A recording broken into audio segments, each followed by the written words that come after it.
दर्शकों नमस्कार। आप सभी का स्वागत है। आज मैं अशोक जी जो भद्रक उड़ीसा के रहने वाले हैं उनकी कुंडली पुनः बनाकर प्रस्तुत कर रहा हूं, क्योंकि उन्होंने मेरा ध्यान इस पर अवगत कराया कि उनकी कुंडली में डेट ऑफ बर्थ गलत डाल दी गई थी। तो अब उनके द्वारा जो सही डेट ऑफ बर्थ बताई गई है उसके अनुसार से मैं आज पुनः उस गलती को सुधारते हुए उनकी दोबारा कुंडली बनाकर ये प्रस्तुत कर रहा हूँ। उम्मीद है अशोक जी इसे ध्यान से देखेंगे कि ये डेट ऑफ बर्थ उनकी सही है या नहीं है। वह गलती टाइपिंग मिस्टेक से हुई थी या जो भी है, लेकिन मैं उसको सुधार के आप कितने दिनों से उम्मीद कर रहे थे अपनी कुंडली की, तो मैं उसे पुनः बनाकर आपके सामने प्रस्तुत कर रहा हूँ। ये कुंडली आपका जन्म इस नए डेट ऑफ बर्थ के हिसाब से कन्या लगन का है और कुंडली में रेवती नक्षत्र में आप जब पैदा हुए हैं तो उस समय रेवती नक्षत्र था। ये मूलों का नक्षत्र होता है। यदि आपने बचपन में आपकी मूल शांति नहीं हुई है तो अब आप मूल शांति करा लें। इससे क्या होगा कि जो कार्यों में व्यवधान आ रहा है या देरी हो रही है वो व्यवधान और देरी कम होगी और स्मूथली आपके कार्य होने लगेंगे। मूल नक्षत्र विशेष रूप से मूल नक्षत्रों में रेवती नक्षत्र विशेष रूप से सबसे अच्छा नक्षत्र माना जाता है। इसमें उत्पन्न व्यक्ति बहुत प्रतिभाशाली होते हैं, तेजस्वी होते हैं। स्वामी विवेकानंद जी भी इसी नक्षत्र में उत्पन्न हुए थे। बस आप उपाय अवश्य करा लें। कुंडली में दूसरी स्थिति क्या है कि कुंडली में राहु केतु के भी सारे ग्रह हैं, तो कुंडली में कालसर्प योग है। यह भी आपके कार्यों में व्यवधान उत्पन्न करता है और देरी से भाग्योदय करता है। इसलिए कालसर्प योग का भी आप उपाय अवश्य करा लें। शिव जी पर रुद्राभिषेक करा लें और चांदी के नाग नागिन का उनके ऊपर चढ़ाएं, तो आपको अवश्य लाभ होगा और जो कुछ व्यवधान इनकी वजह से हो रहा है उसमें कुछ कमी आएगी।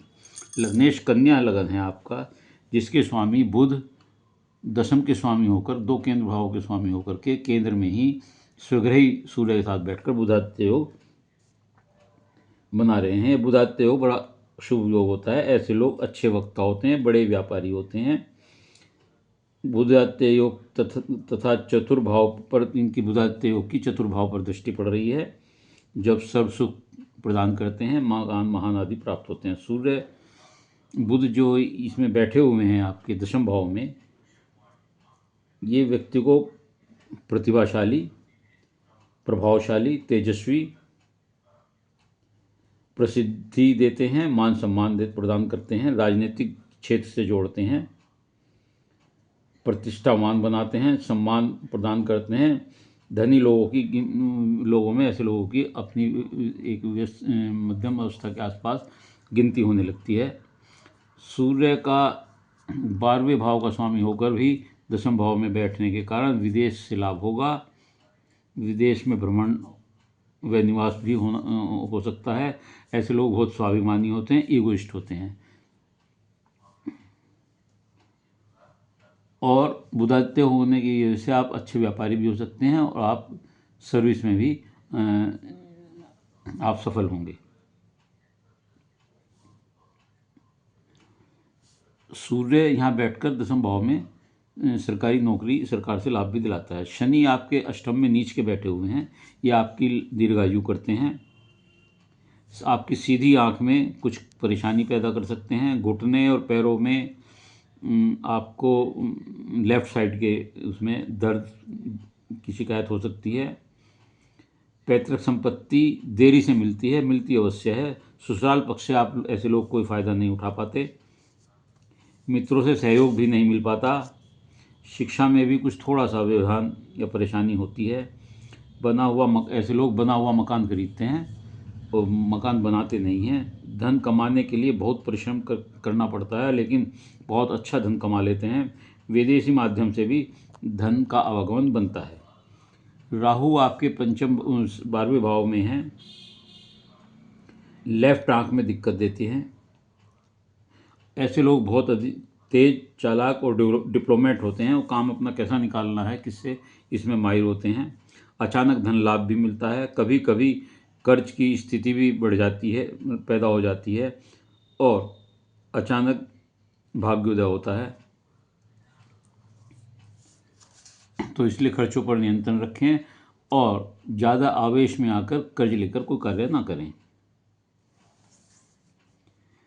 शुक्र और मंगल 9 भाव में है, स्वग्रही योग। शुक्र इसमें स्वग्रही हैं और धन स्थान के स्वामी होकर के भाग्य स्थान में बैठे हुए हैं और मंगल के साथ बैठे हुए हैं। मंगल पराक्रमेश होकर भी यहाँ बैठे हुए हैं, तो पराक्रम से धन कमाने वाले लोग होते हैं।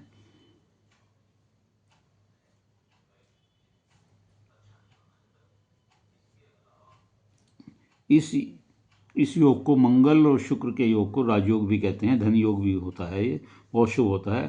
प्रेम विवाह होने के संकेत देते हैं। प्रतिष्ठा सफलता प्राप्त होती है। प्रेम विवाह कुछ देरी से होता है। मंगल के कारण ऐसे लोग दक्षिण दिशा में अगर जाकर कार्य करें, या दक्षिण दिशा इन्हें बहुत शुभ होती है, वहाँ सफलता मिलती है। महिलाओं से ज़्यादा सहयोग व धन लाभ प्राप्त होता है इन्हें। आर्थिक संपन्नता भी और आर्थिक सहायता भी इन्हें महिलाओं से प्राप्त होती है। ऐसे लोगों का भाग्योदय कब होता है? शुक्र के कारण 25/26वें साल में, और मंगल के कारण 28/29वें साल में, और बुध जो है इन्हें 32-33वें वर्ष में भाग्योदय देता है।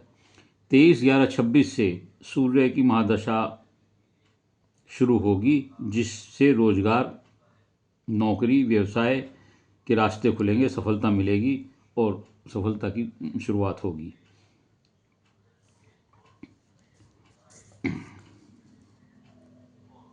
ऐसे लोग सफल वकील भी हो सकते हैं, अधिवक्ता हो सकते हैं और वक्ता भी हो सकते हैं। राजनीति में भी सफल हो सकते हैं, पत्रकार हो सकते हैं, सोशल मीडिया में सफल हो सकते हैं, टेक्नोलॉजी में भी इनका कुछ दखल हो सकता है। आप जो हैं, जो मैंने उपाय पहले बताए हैं वो करें। जैसे कि उपाय ये करें कि मूल शांति कराएं। केतु के लिए, केतु जो यहाँ बैठकर थोड़ा सा नौकरी की तरफ भी देख रहा है, डिले कराता है, तो इसके लिए आप गणपति जी की पूजा करें। गणपति जी पर दूबड़ा चढ़ाएं, कुत्तों को रोटी दें, शिव जी को रुद्राभिषेक कराएं कालसर्प योग के लिए, और नाग नागिन का चांदी का छोटा सा जोड़ा अर्पित करें।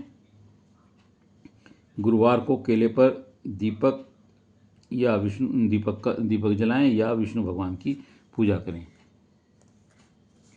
गुरु चंद्रमा योग जो है, ये यहाँ बैठ कर के गुरु सुग्रही है, सुखेश होकर के सप्तम भाव में, दैनिक रोजगार के भाव में चंद्रमा के साथ बैठे हुए हैं। चंद्रमा भी क्योंकि आय स्थान के स्वामी हैं और वो इसके साथ बैठे हुए हैं, और गुरु की इस पर दृष्टि पड़ रही है, लगन पर पड़ रही है और उधर पड़ रही है, पराक्रम भाव पर पड़ रही है।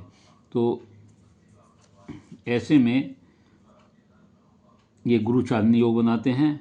इसे गजकेसरी योग भी कहते हैं। अच्छा योग होता है। दोनों केंद्रों भाव के स्वामी होकर के केंद्र में सुग्रही होकर बैठे हुए हैं, तथा लगन पर पूर्ण दृष्टि है।